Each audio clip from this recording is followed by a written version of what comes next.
अस्सलामुअलैकुम। मैं हूँ तहमीना शेख। शेखुपुरा में 3 सगे भाइयों की इकट्ठी एक साथ शादी कर दी जाती है उनके वालिदैन की जानिब से, जबकि उम्रें भी बहुत छोटी हैं।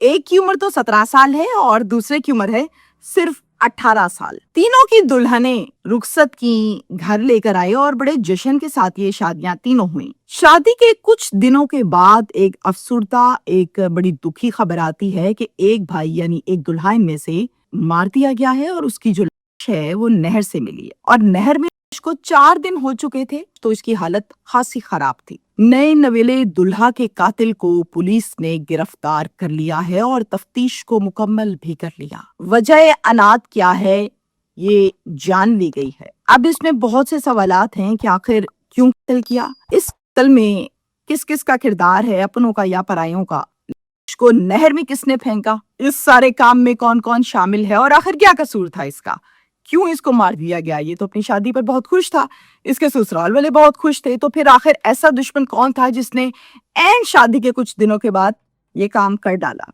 इकट्ठे तीनों भाइयों की शादियां आखिर क्यों की वालिदैन ने, क्या इसके पीछे भी कोई अहम तरीन रीजन है या सिर्फ महज शौक की खातिर। डिटेल्स मेरे पास सारी आ चुकी, मैं आपसे शेयर करूंगी और डिटेल से मैं आज बात करूंगी कि आखिर हमारे माशरे में क्या कुछ हो रहा है, दिखने में कोई कैसा है, बैकग्राउंड पर कैसा है, एक चेहरा सामने और एक चेहरा पोशीदा है। यह सोचनाक वाकया शेखुपुरा में पेश आया है और शेखुपुरा में हाउसिंग स्कीम है निजी, जहां पर ये सारे का सारा मामला जिसका आगाज हुआ वकूआ पेश आया। घर के सरबरा का नाम है मलिक मोहम्मद असलम साहब। अब मलिक मोहम्मद असलम साहब जो हैं, इनके 4 बेटे हैं और बेटियां भी हैं। बेटियां अपने घरों में आबाद हैं, शादीशुदा हैं। 4 बेटों में से एक बेटा जिसका नाम उस्मान है, 27 साल का है, सबसे बड़ा है, शादीशुदा है। आप आ जाते हैं पिछले बाकी 3 बेटों की तरफ। नाम आपको पहले बताती हूँ। फैजान 23 साल उम्र, सखावत उर्फ चांद 18 साल उम्र, अली अकबर 17 साल उम्र। आज का केस हमारा सारे का सारा चांद के गिर्द घूमता है। तो मैं आपको यहाँ पर बताऊं कि जो घर के सरबराह हैं मलिक मोहम्मद असलम साहब, वो एक फैक्ट्री में जनरल मैनेजर की पोस्ट पर फाइज थे और बड़ी अच्छी इनकी जॉब और अच्छा होता है। असलम साहब को फॉलिज का अटैक हुआ जिसकी वजह से वो अब कुछ बीमार रहते थे, कभी ठीक कभी बीमार। इस तरह से सेहत जो है वो प्रॉपरली अब ठीक नहीं थी। दोनों मियाँ बीवी बैठ कर सोचते हैं अक्सर औकात कि क्यों ना इनकी शादी कर दें, क्यों ना शादी करते हैं, और फिर फाइनली ये फैसला करते हैं दोनों मियाँ बीवी कि इनकी शादियां करते हैं। अपनी आंखों से मैं इनकी खुशियां देखना चाहता हूँ, ये वालिद कहते हैं। अब होता क्या है, तीनों के लिए माँ बाप रिश्ते तलाश करने लगते हैं और रिश्ते तलाश करते करते आखिरकार 3 लड़कियां फाइनल कर ली गई। और हमारे यहाँ क्या होता है कि जब रिश्ता ढूंढना होता है बड़े प्रॉब्लम्स आते हैं, इश्यूज आ रहे होते हैं, मिल नहीं रही है, पसंद नहीं आ रही है, ये है वो है, इश्यूज आते हैं। लेकिन इन तीनों के लिए जब लड़कियां तलाश की गई तो इनके लिए किसी किस्म का कोई मसला पेश ही नहीं आया। झटपट लड़कियों के रिश्ते मिल गए और अच्छे रिश्ते मिल गए। उसकी वजह यह है कि एक तो इनका घर बार ठीक ठाक था, वेल सेटल्ड थे, फाइनेंशियली प्रॉब्लम्स कोई नहीं थी। तो लोगों ने यानी जिनके यहाँ रिश्ते देखते थे, इनकारी कहीं से नहीं हुई और आखिरकार वो 3 लड़कियां फाइनल हुई जो इनकी बीवियां बननी थी। अब मैं आपको डेट्स बताती हूँ। 24 जनवरी हफ्ते का दिन फैजान की बारात का दिन था और फिर उससे अगले दिन यानी 25 को सखावत उर्फ चांद और अली अकबर इन 2 की इकट्ठे बारात, यानी एक ही एक दिन और अगले दिन बाकी 2 भाइयों की बारात थी। बेहतरीन अंदाज में फंक्शंस हुए और फिर वलीमा तीनों का इकट्ठे हुआ, यानी 3 कपल्स बैठे हुए थे इस वली में। बेहतरीन शादी हुई। इनकी दुल्हनों को रिवायात के मुताबिक बाकायदा चादर देके रुखसत करके घर ले आए। घर में पूरे जश्न के साथ उनको वेलकम किया और जिंदगी मामूल के मुताबिक एक खुशहाल जोड़ों की तरह से गुजरने लगी। अब मैंने चूंकि सखावत उर्फ चांद, मेरा केस इससे रिलेटेड है, तो अब हम स्पेसिफिकली इस पर बात करेंगे। सखावत उर्फ चांद, इसकी शादी रिश्तेदारों में हुई। इसकी बीवी की उम्र 18 साल छोटी है और नाम है इसका समरीन। अब जो समरीन है, मेरी उससे बाकायदा मुलाकात हुई, बहुत कुछ उसने मुझे बताया और मुझे तरस आ रहा था इसे देख के कि छोटी सी एज है और क्या रोग लग गया, क्या दाग लग गया। میں نے کہا آپ کیا بلاتی تھی اپنے میاں کو، کس نام سے؟ کہتی میں چاند چاند بلاتی تھی. پھر کہتی ہے کہ ہماری شادی کو صرف 40 دن ہوئے اور اتنی انڈرسٹینڈنگ تھی ہم دونوں میاں بیوی کی کہ سب یہ کہتے تھے کہ یہ لگتا ہے کوئی لو میرج ہے، یہ ارینج میرج نہیں ہے، جبکہ یہ شادی ارینج میرج تھی. میں نے کہا ویل ڈن، بہت اچھی بات ہے یہ تو. میں جب بھی کبھی کہتی نا کہ امی کے گھر جانا ہے، میں 1-2 دن رہوں گی، تو آگے سے مجھے اکثر چاند یہ کہتے تھے کہ نہیں نہیں رات نہیں رہنا تم نے، واپس آ جاؤ، میں لے کر جاؤں گا، میں لے کر آؤں گا، کیونکہ میرا پھر دل نہیں لگتا یہاں پہ، میں تمہارے بغیر نہیں رہ سکتا. مجھے پتہ نہیں اللہ تعالیٰ نے میرا تم سے رشتہ بڑی جلدی گہری انڈرسٹینڈنگ کے ساتھ جوڑا ہے کہ میرا اب تمہارے بغیر گزارا نہیں ہوتا.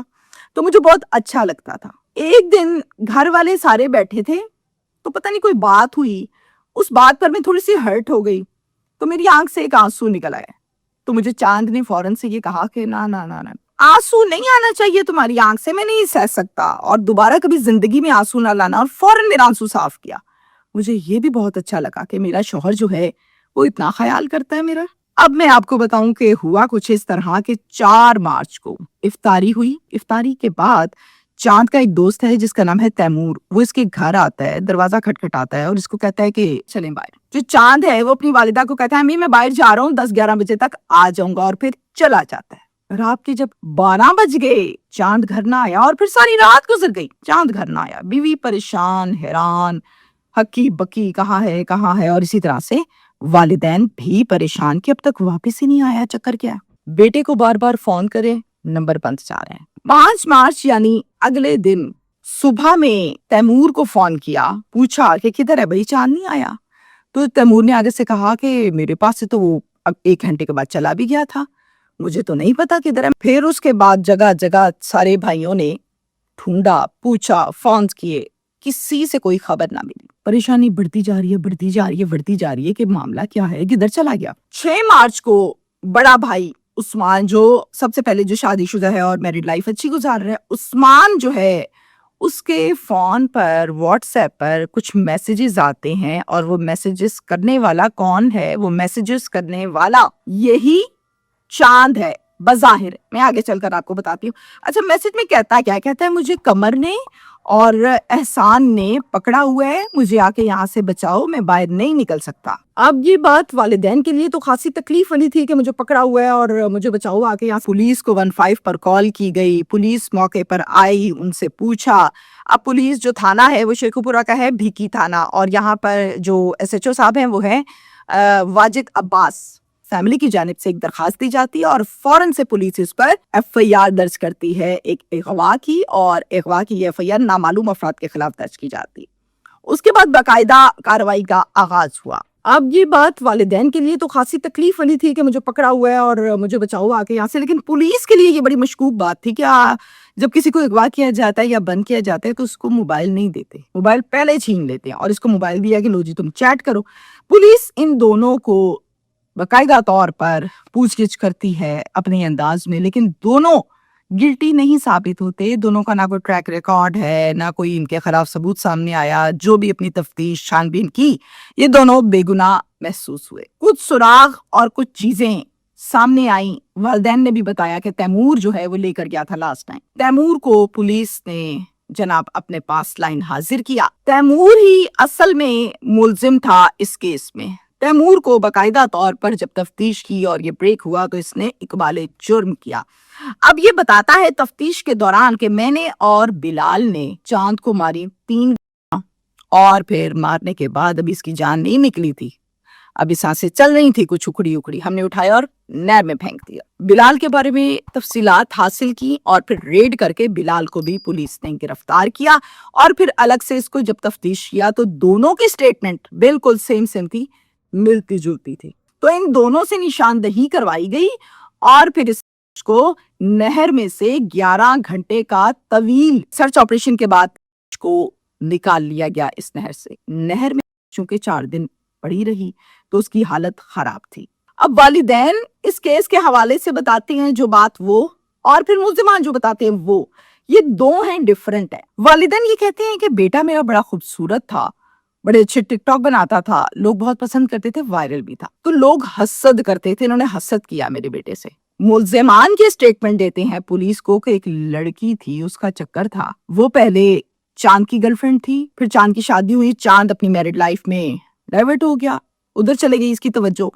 फिर वो लड़की मेरे से दुख सुख करती थी तो मेरे साथ उसकी अटैचमेंट हो गई। अब जब मेरे साथ अटैचमेंट हो गई तो मुझे तो पता था इस बात का कि ये पहले चांद के साथ थी, तो मेरे सामने जब भी चांद आता तो मुझे बहुत गुस्सा आता, नफरत होती इससे। इस गुस्से में आके मैंने इसको मार डाला। अब जो स्टेटमेंट्स है वो मैंने आपके सामने रखी। आपको मैं यहाँ पर ये बताऊं कि पुलिस का ये कहना है कि इस केस में 2 मुल्जिमान थे और दोनों के दोनों गिरफ्तार कर लिए गए हैं, बरामद कर ली गई है। वो पिस्टल जिससे मारी गई अलेक, वो भी बाकायदा बरामद कर लिया गया। जीवनपुरा एक चौकी है जो कि भिकी पुलिस स्टेशन की हदूद में आती है। वहां के जो चौकी इंचार्ज है उन्होंने भी खासी मेहनत की है इस केस पर और बाकायदा एसएचओ साहब के साथ मिलकर कामयाबी हासिल की। अब मैं बात करूंगी उस बेवा की। 18 साल उम्र है, समरीन नाम है, मैं आपको बता चुकी। मैंने जब उससे मुलाकात हुई, मैं उसके पास बैठी, मैंने कहा बेटा वो बात बताओ जो नहीं भूलती चांद की। कहती मेरे पास